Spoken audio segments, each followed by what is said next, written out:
কালকে আমরাও নমিনেশন দাখিল করেছি ভারতীয় জনতা পার্টি ত্রিপুরা মোটা আইপিএফটির তরফ থেকে।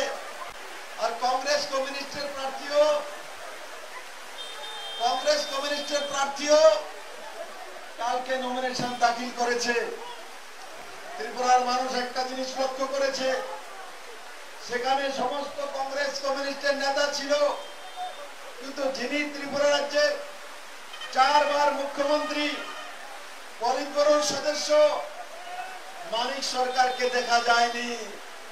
কারণ কি? মানিক সরকার এই অবৈধ জোটের পক্ষে নয়।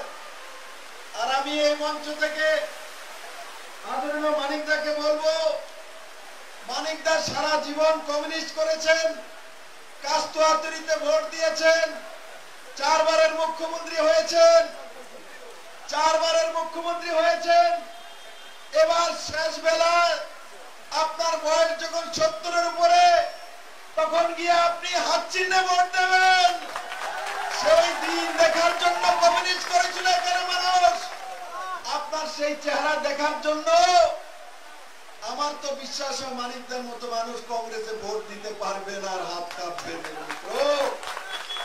আর কমিউনিস্টের যারা নেতা প্রকৃতপক্ষে কমিউনিস্ট করেছে, এরা কোনদিনই হাতের মধ্যে ভোট দিতে পারবে না। তাহলে রাস্তা খোলা, আপনাদের ছেলে বিপ্লব দেব রয়েছে, নরেন্দ্র মোদী রয়েছে, আসুন পদ্ম বলে ছাপ দিন। ত্রিপুরা মাথা যেভাবে পদ্ম বলে ছাপ দেবে, আমাদের হরেন্দ্র রিয়াং যেভাবে পদ্ম বলে ছাপ দেবে, মানিক বাবু আপনিও পদ্ম বলে ছাপ দেন। হাতে ছাপ দিয়ে কোনো লাভ হবে না, হাতে ছাপ দিয়ে কোনো লাভ হবে না। পদ্ম বলে যদি আপনি ভোট দেন, তো ত্রিপুরার মানুষ আপনাকে ইজ্জত দেবে, সম্মান দেবে।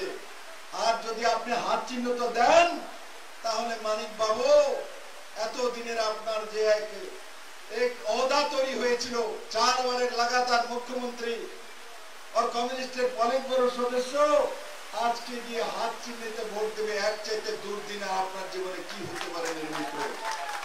আর যে ব্যক্তি আশিস শাহ দাঁড়িয়েছে কংগ্রেসের, যেই ময়দানে আমি দাঁড়িয়ে আছি, এখানে তো মনোবঙ্কুলে এই শহীদ মিনার তৈরি হয়েছে।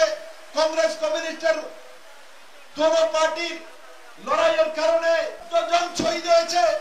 এই শহীদদেরকে কংগ্রেস সিপিএম কি জবাব দেবে? আশিস শাহ কি জবাব দেবে? মানিক সরকার কি জবাব দেবে? এই শহীদ মিনারের সামনে আমি বলবো, যদি ভোট চাইতে হয় কমিউনিস্ট এবং কংগ্রেসদেরকে সমস্ত নেতা মাথা নাড়া করে এসে শহীদ মিনারের সামনে আগে মাথা মুন্ডন করতে হবে, মাপ চাইতে হবে যে আপনারা আপনাদের রাজনৈতিক কারণে কংগ্রেস এবং কমিউনিস্টের 14 জন ভাই আমার এখানে শহীদ হয়ে গেছে, শ্রীরাম পাল সহমের মিত্র। আজকে সেই দিন দেখার জন্য মানুষ কমিউনিস্ট আর কংগ্রেস করেছিল।